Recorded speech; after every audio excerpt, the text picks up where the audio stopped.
I want to talk about Glow. Glow's a new series that's come on Netflix.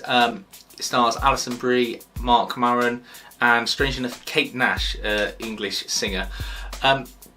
It surrounds the gorgeous ladies of wrestling, and it's based off so-say true events that led to a TV series of the same type in the 80s with women wrestling, different characters, sort of a contrast to the WWF. The series is about 10 episodes long, each approximately 30 minutes. It's the right length for the episodes.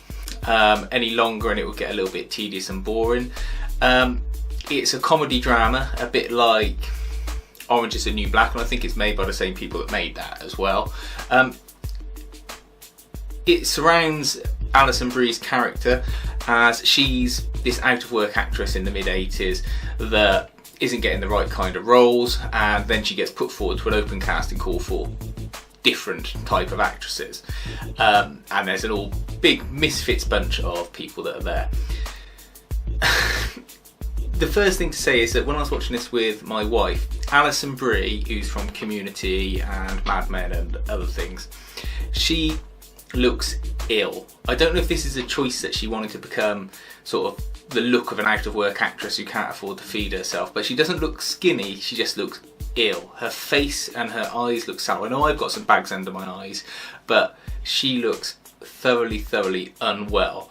Whether or not that's meant to portray a character, I don't know. Maybe the person from the original show looks like that, but she does not look well.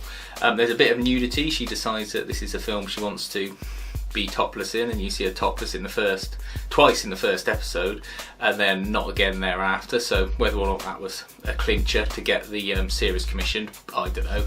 It wasn't necessary in any event. The series itself is funny, it's compelling to watch, and because it's only 10 half-hour episodes, it's easy to watch in a binge session. I think myself and my wife, we watched it over 3 nights or so, treating it as a couple of 2-hour movies each time or thereabouts, and you get a feeling for all the characters along the way. You don't just focus on her, and there's different relationships and themes throughout it.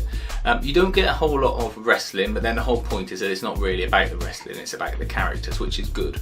Mark Maron's really good as the sort of dishevelled director who used to do B-movie films and now is sort of downgraded from that to doing women's wrestling shows.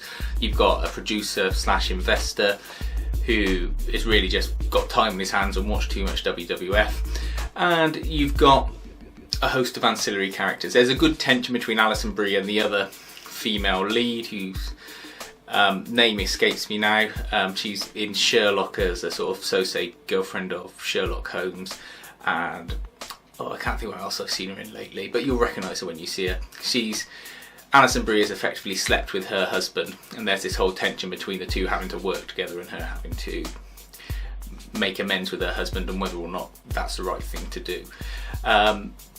Is it worth watching? Yes, it's really good. It's the right length, and hopefully it'll come back for a second series because it's left open-ended. Although, if it finished now, where it finishes, it would be a nice wrap-up to the series, because ultimately, as the final sort of scene for the wrestling matches plays out,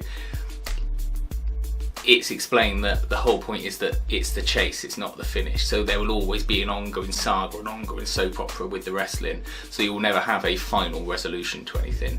So if it has to be a one-hit wonder, that's great. But it's certainly worth watching, and it's certainly better than anything else that's on right now.